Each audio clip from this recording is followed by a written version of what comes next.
వరంగల్ జిల్లా నరసంపేట వడ్డెర కాలనీలో గురువారం రాత్రి బీఆర్ఎస్ మాజీ కౌన్సిలర్ శివరాత్రి వెంకటమ్మ భర్త స్వామి దంపతులపై కాంగ్రెస్ నాయకులు ఓర్పు తిరుపతి దాడి చేశారు. ఈ విషయంపై మాజీ ఎమ్మెల్యే పెద్ది సుదర్శన్ రెడ్డి స్పందించారు. బీఆర్ఎస్ నాయకులపై దాడి చేస్తే ఖబర్దార్ ఊరుకోబోమంటూ హెచ్చరించారు.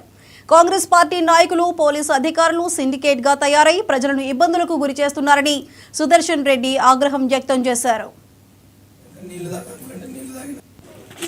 బ్రాండ్ షాపులను బ్లాక్మెయిల్ చేసి దంచినావు, కిరాణా వర్తక సంఘాన్ని దంచినావు, మిల్లులలో దంచినావు, 25-26 వెంచర్లలో దంచినావు, 15-16 కబ్జాలలో దంచినావు. అన్నీ అయిపోయిన తర్వాత గవర్నమెంట్ జాగ్రత్త మీద పడ్డది.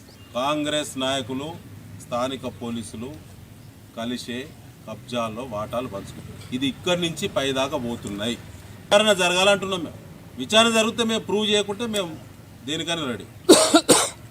విచారణను తప్పించుకుంటూ అరాచకాలు చేస్తామంటే ఇట్లనే మాట్లాడతారు. మంది అవపడతారు. ఇక్కడ వీడియోలో కౌంటర్ కేసు కింద జేసీబీ డ్రైవర్ను దుర్భాషలు ఆడినట కుటుంబ సభ్యులు, శివరాత్రి వెంకటమ్మ కుటుంబ సభ్యులు. కానీ దీంట్లో సాక్షులు లేనటువంటి ఎస్ఎస్టీ పిటిషన్ ఇచ్చిన రాత్రి అడావుడిగా.